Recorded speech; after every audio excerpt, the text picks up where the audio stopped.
So I'm going through here and I'm cutting off all the last of the little saplings that we got on our little trail. We ran out of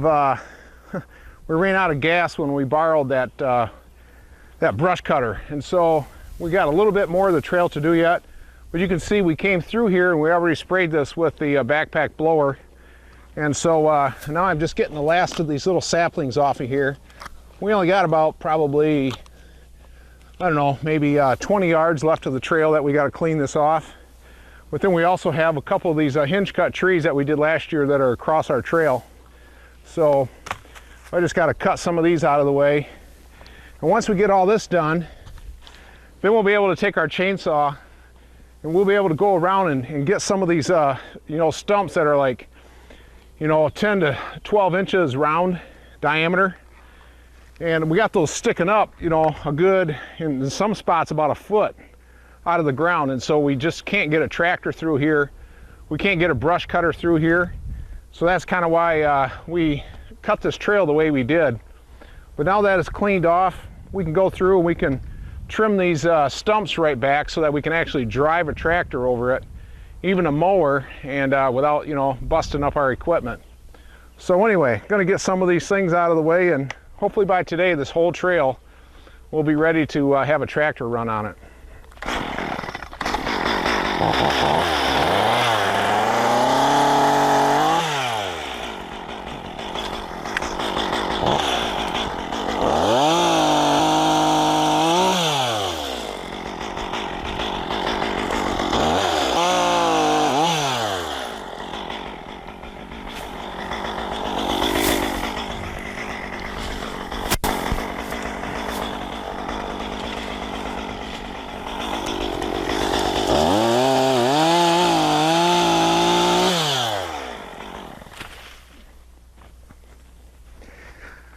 So this looks like a lot of work to come out here in your woods and take a backpack blower, blow all the leaves off, cut any branches, twigs, cut trees, get them out of the way, cutting stumps.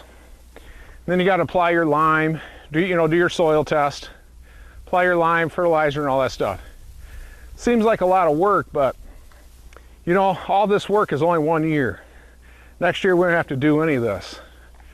Next year, all we got to do is really come in here, do our soil sample, just keep getting the soil right, put our fertilizer, minerals on, and then, plant again. So, it's just really the first year that we got a lot of work like this. But man, I tell you, once we get this thing done, we got a nice green carpet going right through the middle of all this thick stuff. I mean, the deer ain't gonna be able to help themselves. They're gonna be on this thing. And the funny thing is, after we cleared off the trail, we cut it, we cleared it, all the leaves off with the backpack blower. Within just a few days, it was deer up and down that trail like crazy. I got several trail cam videos of deer just walking up and down this trail. Even the bears are liking it. So, I mean, I can't imagine what it's going to be like when there's actually food on the trail. And especially in November when there's not a lot of other green food around, this trail is going to be nice and green.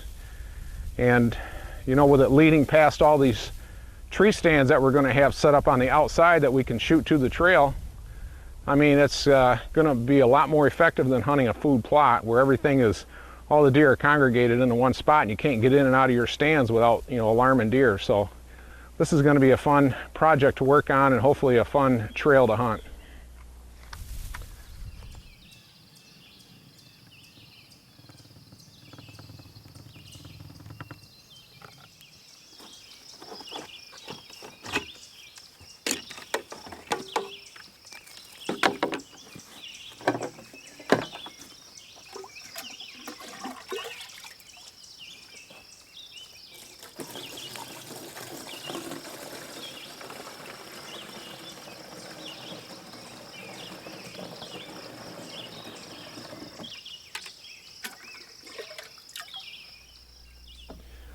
So like a lot of guys, I wore out my previous backpack sprayers and I've gone through a 4-gallon solo sprayer. I've gone through a 4-gallon RoundUp sprayer.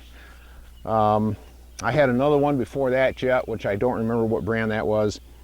But you know, they all seem to fail after a while because you got those got that plastic pump on the back, you know, and after, you know, cranking it how many times and doing how many food plots, they just don't seem to last very well.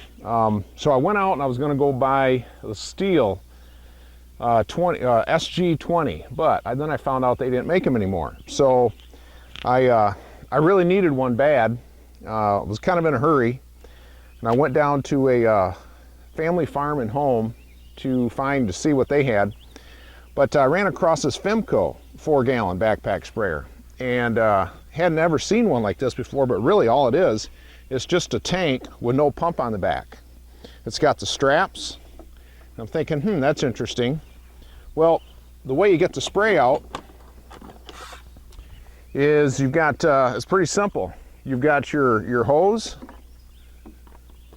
You just crank it in there. And the wand here is battery powered. And so this got an ion battery in here. You just plug it into the wall.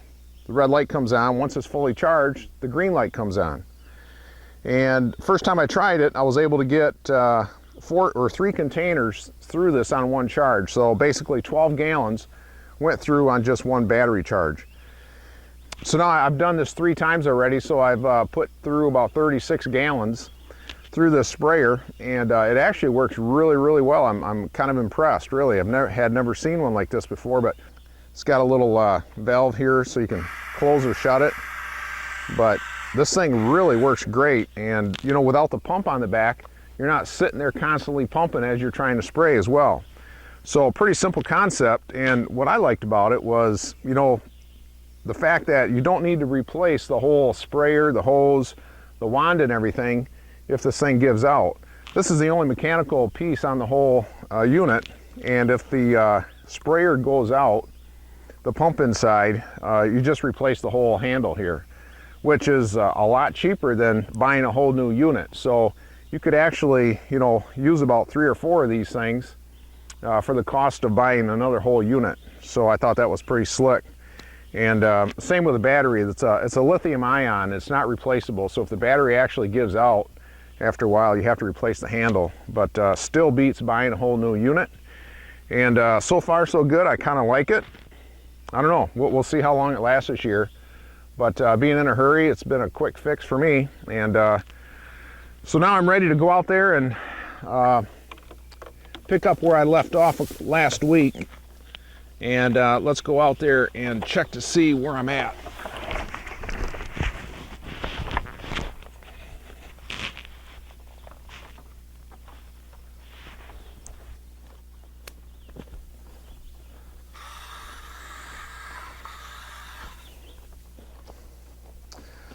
So it looks like this food plot trail over here leading to the main food plot is dying off pretty good. You can see a lot of the grass is brown.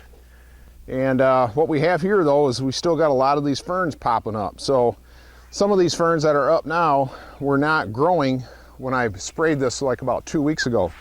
So now we got to come through and hit these things again, and then I can also hit some of the spots that I missed as far as the grass and other kind of weeds go. But this trail leads east and it goes all the way to the other food plot over there on the east side.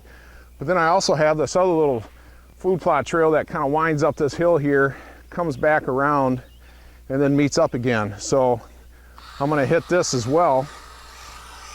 Joel and I have already blown all the leaves off this trail, so it is pretty clean.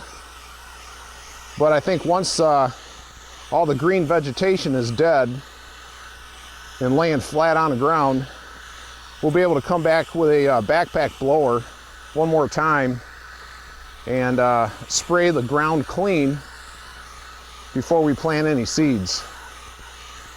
Because, you know, with the wind and everything, we are getting some leaves blowing back onto this food plot trail. So this is really about the last part of the food plot trail that I'm spraying, and got pretty much everything else all done. And because this is later and it's now Memorial Day weekend, all these ferns are really tall. These are some of the tallest ferns I've had to spray the Roundup in. And what I'm trying to do is not only hit the ferns up on top here really high, but then I also put my wand down in the ferns and try and get some of that low vegetation to die off too. So, because you know, Roundup doesn't kill from the ground up. It doesn't kill the roots first and then kill the plant. Roundup is unique in that the leaves soak up the fluid and then it burns it all the way down to the roots. So it's only going to kill anything that's green. So as far as how long does Roundup have to be on the plant before the rain comes along and washes it off? So was talking to Jim Ward a while back, and he said that he had talked to a representative from a company that produced a glyphosate product, and they said that as soon as the product is dry, you're good to go. So if it's dry and it rains, it'll still kill the plant. So I think on some of the packages they say, you know, you got to wait like 12 hours, 24 hours, whatever it is. But according to the company representative, it's as soon as it's dry, so that's a good thing. Joel and I were out here about a week or so ago, and it started sprinkling. And we had just got done spraying about an hour's worth of trails and whatnot, and luckily it didn't rain any harder. And going back to those same areas where it had sprinkled, it is actually dying. So yeah, just as long as it's dry, you're good to go. But obviously, you know, you kind of want to watch the weather so that you don't get rained on while you're doing it. And then you got to redo stuff again, because, you know, it's not exactly the cheapest thing in the world. Now, another thing I'll do too is, here you can see I got my food plot trail. It's about 8 to 10 feet long or wide here. And I've got this bush right in the center. And I'm not going to kill this bush. I'm just going to leave it the way it is, because if you look at it, we've got some browsing going on here. And I also like a bush in the middle of the food plot or food plot trails, so that it's just another piece of structure that the deer can stand next to while they nibble. It makes them feel a little bit safer. You know, it also knocks the sight lines down, so, you know, if these deer are on the food plot trail, you know, and they're sitting here eating, you got this bush right in front of them, you know, every time you have all these bushes and whatnot in your food plot trail, it just knocks that sight line down so they can't see very far, but then they also feel as though they can't be seen from a long ways away either. So they doesn't give them this feeling like they're in this big open parking lot, right? So anyway, I try and keep as much structure in these food plots as possible.